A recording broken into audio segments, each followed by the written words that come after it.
കുട്ടികളെ, ബാങ്കിൽ നിങ്ങൾ വിസിറ്റ് ചെയ്തിട്ടില്ലേ? നിങ്ങളുടെ നാട്ടിലുള്ള ഒരു ചെറിയ ബാങ്കിൽ നിങ്ങൾ സന്ദർശിച്ചോ? ബാങ്കിൽ പ്രധാനമായിട്ടുള്ള പ്രവർത്തനം എന്താ? ജനങ്ങൾക്ക് കാശ് കൊടുക്കുക, അതുപോലെ കസ്റ്റമേഴ്സിൻ്റെ ബാങ്കിൻ്റെ ഡെപ്പോസിറ്റുള്ള ആളുകൾ ബാങ്കിൽ ക്യാഷ് പോയി ഡെപ്പോസിറ്റ് ചെയ്യുക. ഇതാണല്ലോ ബാങ്കിൽ നടക്കുന്ന പ്രവർത്തനം. ക്യാഷ് സ്വീകരിക്കുക, ക്യാഷ് നൽകുക. അതിൻ്റെ അനുബന്ധ പ്രവർത്തനങ്ങൾ മറ്റ് കാര്യങ്ങളുണ്ട്. പക്ഷെ നമ്മൾക്ക് പ്രാഥമികമായി പറയാവുന്നത് ആളുകളെ കയ്യിൽ നിന്ന് കാശ് സ്വീകരിക്കുകയും ആളുകൾക്ക് കാശ് നൽകുകയും ചെയ്യുക എന്നുള്ളതാണ്. നിങ്ങൾ നാട്ടിലെ ഒരു ചെറിയ ബാങ്ക് സന്ദർശിച്ച് നോക്കൂ. അവിടെ ഒരു കൗണ്ടർ കാണും. അവിടെ ക്യാഷ് സ്വീകരിക്കാനും ക്യാഷ് നൽകാനും ഒരു കൗണ്ടർ ഉണ്ടായിരിക്കും. എന്നാൽ നിങ്ങൾ കുറച്ച് വലിയ ബാങ്കിൽ, ടൗണിലൊക്കെ ഉള്ള കുറച്ച് വലിയ ബാങ്കിൽ പോയാൽ അവിടെ ഒരു കൗണ്ടറിന് പകരം ഒന്നിൽ കൂടുതൽ കൗണ്ടറുകൾ കാണും. എന്നാൽ എല്ലാ കൗണ്ടറും ഒരേപോലുള്ള ക്യാഷ് ഡീലിങ്സ് ആണോ നടത്തുന്നത്? ഒരിക്കലുമല്ല. ഒരു ഉദാഹരണത്തിന്, ചില ബാങ്കുകളിൽ കാണാം 25,000-ന് താഴെയുള്ള ക്യാഷ് ഇവിടെ സ്വീകരിക്കും, 25,000-നും 50,000-നും ഇടയിലുള്ള ക്യാഷ് ഡീലിങ്സ് ഈ കൗണ്ടറിൽ സ്വീകരിക്കും, 50,000-ന് മുകളിലുള്ളത് മറ്റൊരു കൗണ്ടർ. ഇപ്പോൾ ഞാൻ 3 കൗണ്ടർ പറഞ്ഞു. ചില ബാങ്കുകളിൽ അങ്ങനെ കാണാം. ചില ബാങ്കുകളിൽ പണം സ്വീകരിക്കുന്നത് ഒരു കൗണ്ടറായിരിക്കും, പണം കൊടുക്കുന്നത് മറ്റൊരു കൗണ്ടറായിരിക്കും. ഗവൺമെൻറ് ഡീലിങ്സ് കൂടുതലുള്ള ബാങ്കുകളാണെങ്കിൽ അതിന് മറ്റൊരു കൗണ്ടർ ഉണ്ടായിരിക്കും. ഇങ്ങനെ പല കൗണ്ടറുകളാക്കി പലതായി വേർതിരിക്കും. കാശ് കൊടുക്കുമ്പോഴും വാങ്ങുന്ന സമയത്തൊക്കെ അവർ രേഖപ്പെടുത്തുകയും ചെയ്യണ്ടേ? ചെറിയ ബാങ്കാണെങ്കിൽ അവിടെ ഒരു കൗണ്ടറുള്ളൂ, അത് മതി. പക്ഷേ വലിയ ബാങ്കുകളാണെങ്കിൽ അവിടെ കാഷ്യർമാരുടെയും എംപ്ലോയീസിൻ്റെയും അവിടെയുള്ള കസ്റ്റമേഴ്സിൻ്റെയും അവിടെയുള്ള ബിസിനസ് ഇടപാടുകളുടെയും എല്ലാം അളവ് കൂടുതലായിരിക്കും. അപ്പോൾ അവർ സൗകര്യത്തിന് വേണ്ടി ക്യാഷ് സ്വീകരിക്കുന്നതും കൊടുക്കുന്നതും ഇങ്ങനെ ഡിവൈഡ് ചെയ്ത് പല മേഖലകളാക്കി തിരിച്ചു. അതേപോലെ ഒരു ചെറിയ ബിസിനസ് സ്ഥാപനമാണെങ്കിൽ അവിടെ നമ്മൾ പഠിച്ച പോലെ എല്ലാ ട്രാൻസാക്ഷൻസും ഇതുപോലെ ജേണലിൽ എഴുതുകയും അത് ലെഡ്ജറിലേക്ക് പോസ്റ്റ് ചെയ്യുകയും മറ്റ് അക്കൗണ്ടിങ് വർക്കുകൾ ചെയ്യുകയും ചെയ്യാം. പക്ഷേ ബിസിനസ്സിൻ്റെ വലുപ്പം കൂടുന്നതിനനുസരിച്ച്, ബിസിനസ് ട്രാൻസാക്ഷൻസിൻ്റെ വോളിയം കൂടുന്നതിനനുസരിച്ച് എല്ലാ ട്രാൻസാക്ഷനും ജേണൽ എഴുതുക, ലെഡ്ജർ എഴുതുക വളരെ പ്രയാസമുള്ള കാര്യമാണ്. ഒരു ട്രാൻസാക്ഷൻ നോക്കൂ, അതിൽ ഡേറ്റ് എഴുതണം, ഡെബിറ്റ് ആസ്പെക്റ്റ് എഴുതണം, പിന്നെ DR എന്ന് എഴുതണം. അതിനി വേണ്ടാന്ന് വെക്കുക. എമൗണ്ട്, ഡെബിറ്റ് എമൗണ്ട് എഴുതണം, ക്രെഡിറ്റ് ആസ്പെക്റ്റ് എഴുതണം, ക്രെഡിറ്റ് എമൗണ്ട് എഴുതണം, അതുപോലെ നരേഷൻ എഴുതണം. ഇത്രയും കാര്യങ്ങൾ ഒരു ജേണലിൽ നിർബന്ധമാണ്. ഇത്രയും ചെയ്ത ശേഷം അതിന് താഴെ വരയ്ക്കുകയും വേണം. ഒരുപാട് സമയമെടുക്കും ഇങ്ങനെയൊക്കെ ചെയ്യാൻ. അതുകൊണ്ട് ഈ ജേണലിനെ മറ്റൊരു രൂപത്തിലേക്ക് മാറ്റി. അതായത് എല്ലാ ജേണലും ഒരൊറ്റ ബുക്കിൽ എഴുതുന്നതിന് പകരം, ഒരു ജേണൽ എന്ന് പറഞ്ഞ് എഴുതുന്നതിന് പകരം ജേണലുകളെ വിവിധ ചെറിയ ഗ്രൂപ്പുകളാക്കി തരംതിരിച്ചു. പ്രധാനപ്പെട്ട ഗ്രൂപ്പുകൾ: ഒന്ന്, ക്യാഷുമായി ബന്ധപ്പെട്ട ട്രാൻസാക്ഷൻസ് എഴുതാൻ വേണ്ടി മാത്രം ഒന്ന്, പർച്ചേസുകൾ എഴുതാൻ മറ്റൊന്ന്, സെയിൽസ് എഴുതാൻ മറ്റൊന്ന്. ഇങ്ങനെ വിവിധ ഗ്രൂപ്പുകളാക്കി തിരിച്ചു. ഇങ്ങനെ ജേണലിനെ ഡിവൈഡ് ചെയ്ത ആ ബുക്കിന് പറയുന്ന പേരാണ് സബ്ഡിവിഷൻസ് ഓഫ് ജേണൽസ്, സബ്സിഡറി ബുക്സ്, ഇങ്ങനെയൊക്കെ അതിന് പറയും. ഇന്ന് ഏതൊക്കെയാണ് പ്രധാനപ്പെട്ട സബ്സിഡറി ബുക്സ്? സബ്സിഡറി ബുക്സിൽ രേഖപ്പെടുത്തുന്നത് എന്താണ്? അതുപോലെ ഇങ്ങനെ ജേണലിനെ സബ്ഡിവൈഡ് ചെയ്തതുകൊണ്ടുള്ള ഗുണങ്ങൾ എന്തൊക്കെയാണ് എന്നാണ് നമ്മൾ പറയാൻ പോകുന്നത്.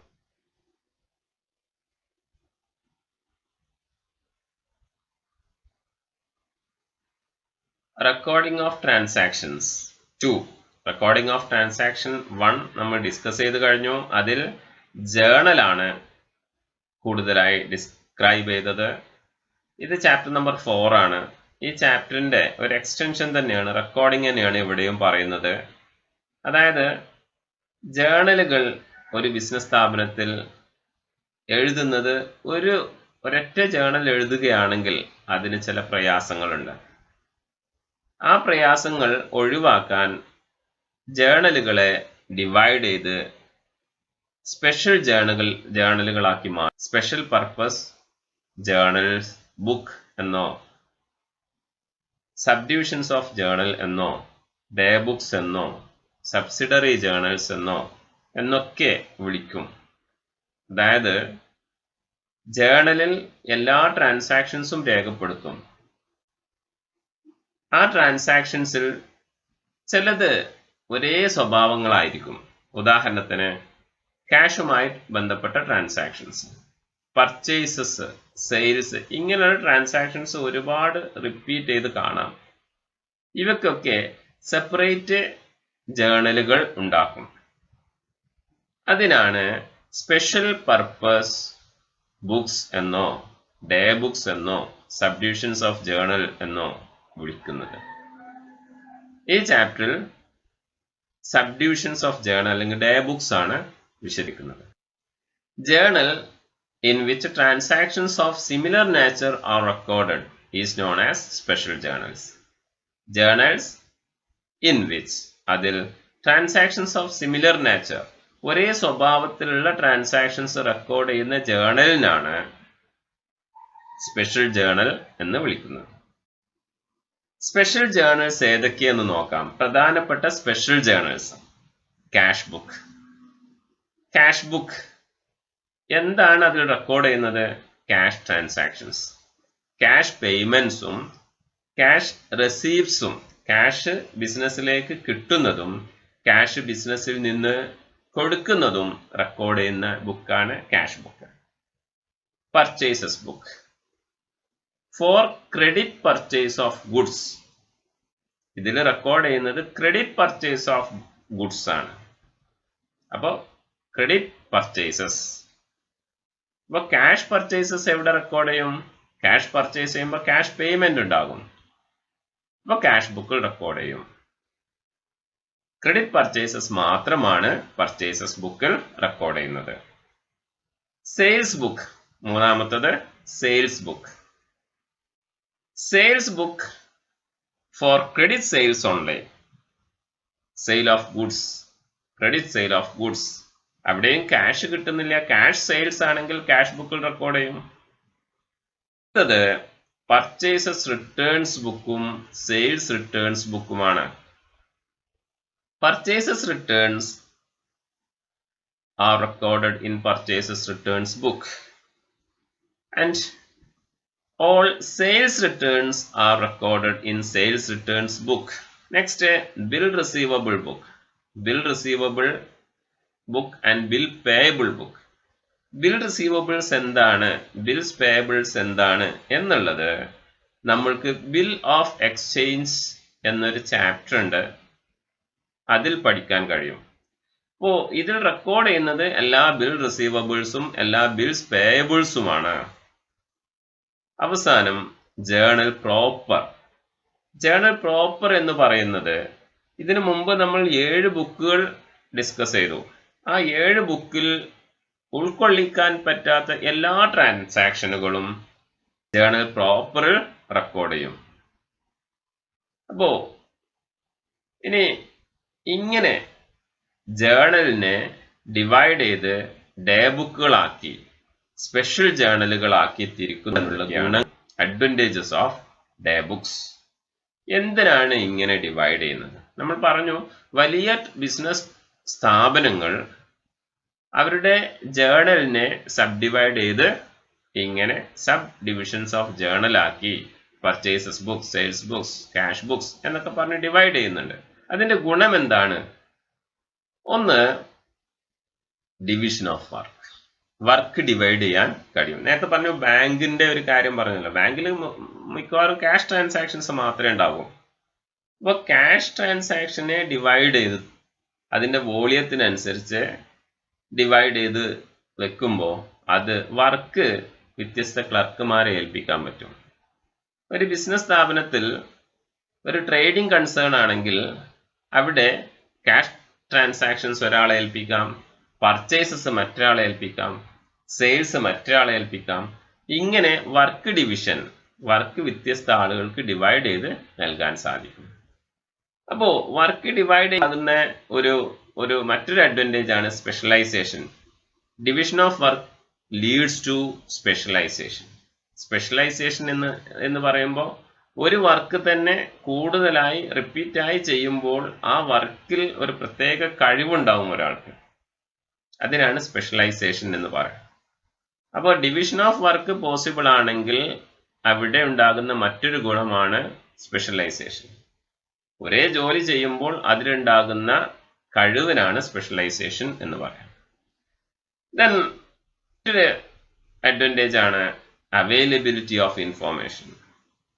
ഒരു ജേണൽ ആണെങ്കിൽ അതിൽ നിന്നൊരു വിവരം ശേഖരിക്കുക എന്നുള്ളത് വളരെ പ്രയാസപ്പെട്ട ഒരു സംഭവമാണ്. ഉദാഹരണത്തിന് ക്രെഡിറ്റ് പർച്ചേസസ് എന്തൊക്കെയാണ്, എത്ര ക്രെഡിറ്റ് പർച്ചേസസ് ഉണ്ട് എന്ന് നമുക്ക് കണ്ടെത്തണമെങ്കിൽ പർച്ചേസസ് ബുക്ക് തയ്യാറാക്കുക തന്നെ വേണം. ക്രെഡിറ്റ് സെയിൽസ് കണ്ടെത്തണമെങ്കിൽ പർച്ചേസസ് ബുക്ക് തയ്യാറാക്കുക തന്നെ വേണം. ക്യാഷ് ബുക്ക് തയ്യാറാക്കുകയാണെങ്കിൽ നമുക്ക് ക്യാഷ് ബാലൻസ് കണ്ടെത്താൻ പ്രയാസമില്ല. ജേണലിൽ നിന്ന് തന്നെ ക്യാഷ് ബാലൻസ് കണ്ടെത്താൻ പറ്റും.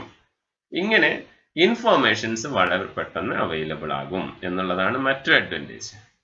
മറ്റൊരു അഡ്വാൻറ്റേജ് പറയുന്നത് ഫെസിലിറ്റി ഇൻ ചെക്കിംഗ്. നമ്മൾ എഴുതിയ ട്രാൻസാക്ഷൻസ് പരിശോധിക്കാനും എളുപ്പമാണ്. ജേണലിൽ ഈ പരിശോധന, ജേണൽ എന്ന് പറയുമ്പോൾ സബ് ഡിവിഷൻസ് ഓഫ് ജേണൽ അല്ല, സാധാരണ ജേണലിൽ ഈ ചെക്കിംഗ് ഒക്കെ പ്രയാസമാണ്. പക്ഷെ ഡേ ബുക്സിൽ അല്ലെങ്കിൽ സബ്സിഡറി ബുക്കിൽ ഇൻഫോർമേഷൻസ് ചെക്ക് ചെയ്യുക കുറച്ചും കൂടെ എളുപ്പമാണ്. ഇവയാണ് അഡ്വാൻറ്റേജസ്. 4 അഡ്വാൻറ്റേജസ് ആണ് നമ്മളിപ്പോൾ പറഞ്ഞു കഴിഞ്ഞത്. ഒന്ന് ഡിവിഷൻ ഓഫ് വർക്ക്, മറ്റൊന്ന് specialisation, facility in checking and availability of information. 4 advantages ആണ്. നെക്സ്റ്റ്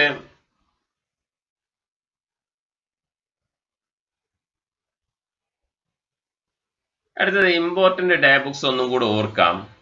ഇമ്പോർട്ടൻ്റ് ഡേ ബുക്സ് ഏതൊക്കെയാണ്? ഒന്ന് cash book, purchases book, sales book, purchase returns book, sales returns book, bill receivable book, bill payable book and journal proper. ഈ ചാപ്റ്ററിൽ ഈ ഓരോ ബുക്കുകളും നമ്മൾക്ക് എങ്ങനെ തയ്യാറാക്കുന്നു, ആ ബുക്കിൽ നിന്ന് എങ്ങനെ ലെഡ്ജറിലേക്ക് പോസ്റ്റ് ചെയ്യുന്നു എന്നാണ് പഠിക്കാനുള്ളത്. ബിൽ റിസീവബിൾ ബുക്കും ബിൽ പേയബിൾ ബുക്കും നമുക്ക് പ്രോബ്ലംസ് ചെയ്യേണ്ടതില്ല. ബാക്കി 6 ബുക്കുകളും നമുക്ക് ചെയ്ത് നോക്കേണ്ടതുണ്ട്. അടുത്ത ക്ലാസ്സിൽ ക്യാഷ് ബുക്ക് നമുക്ക് ഡിസ്കസ് ചെയ്യാം.